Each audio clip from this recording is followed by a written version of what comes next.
What is up, YouTube? We are back. It's been a couple of days. I haven't had a chance to work on the skyline. I'm not gonna lie, guys.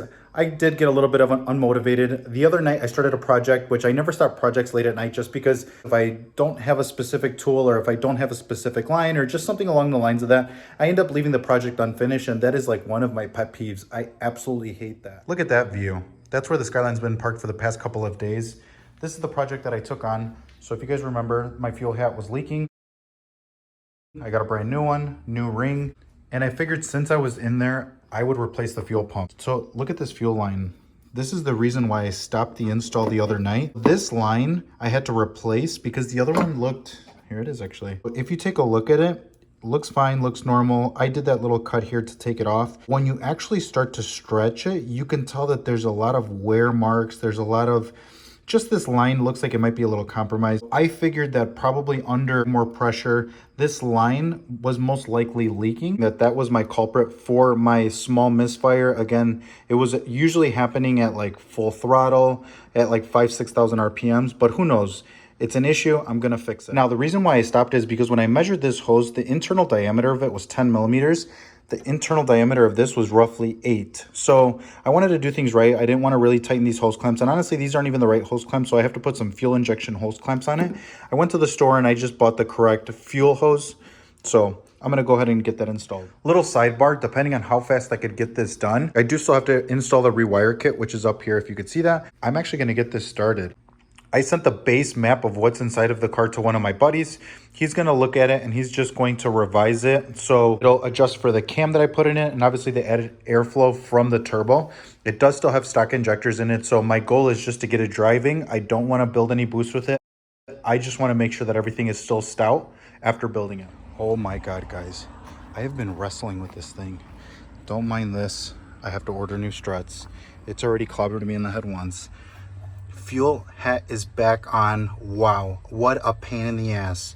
I still have to move one of these hoses a little bit further. I have been manhandling this thing and this thing kicked my butt. So I finally got the locking ring in. There's no leaks. I started it up for a little bit. I honestly truly hate anything to do with fuel or wiring. I started it up before I do the rewire kit just because I wanted to make sure that the car started. There was no leaks before I start messing with electrical. Obviously I had the battery disconnected, but everything is good. I just have to do the rewire kit now just because the fuel pump does demand more power. And these little wires that are in here going to the pump, they just don't do the job. Success, guys. Finally done. The Hardwire was nerve-wracking, but I got it done. I watched like 10 different videos. Shout out to YouTube. Never fails me. I want to show you guys the install and what I ended up using. I ordered this stuff off Amazon. So it's kind of like a plastic sleeve that goes over wiring and it just gives it more of like a nicer OEM look type finish. I'm going to show you guys what it looks like. This might be the first time you guys hear it at idle. And then as you guys can tell, it's pretty quiet. The fuel pump, you probably can't hear it in the video. It's not much louder than an OEM. Look at that. Look how nice they ended up coming out. So I did end up having to use, they say zip ties or electrical tape at the very ends. That's so they don't get all crazy and then end up kind of like ballooning out, like they do something like that and then they just come unwound. So pretty clean install. I will have to cover up all of this wiring, but there's certain tape that I want to use. I don't have any right now. As you guys can tell, that's like electrical tape and it looks janky, so I'll end up removing all of that. And then I want to do something like a more OEM cleaner finish. My grounds, I ended up running them to the other side and I ended up using the ground strap for the battery. So look at that, nice and clean. I apologize for it being dark, but all done. Here we go, guys. This is the first revision that my buddy sent me to start the car. So fingers crossed, let's see how it goes.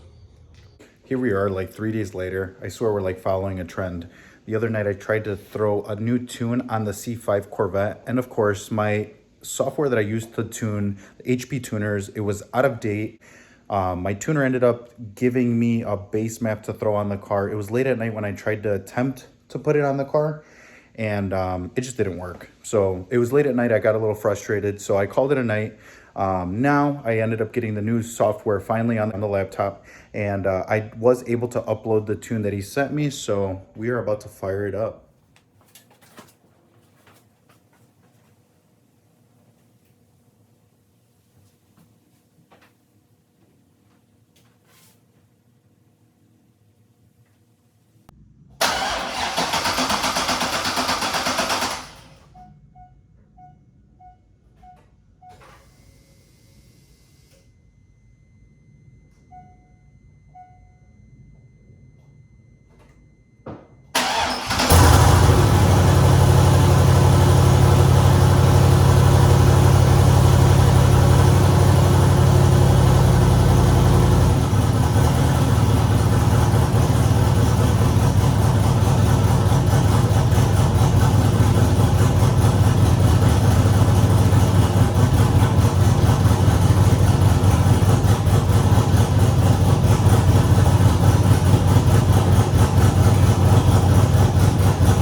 That's a wrap, guys.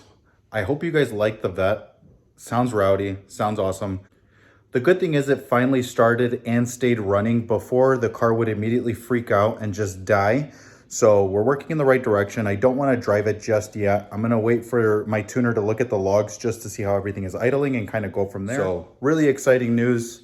Now we have 2 projects going. So as always, I appreciate you guys watching. Until next time, we'll see you guys.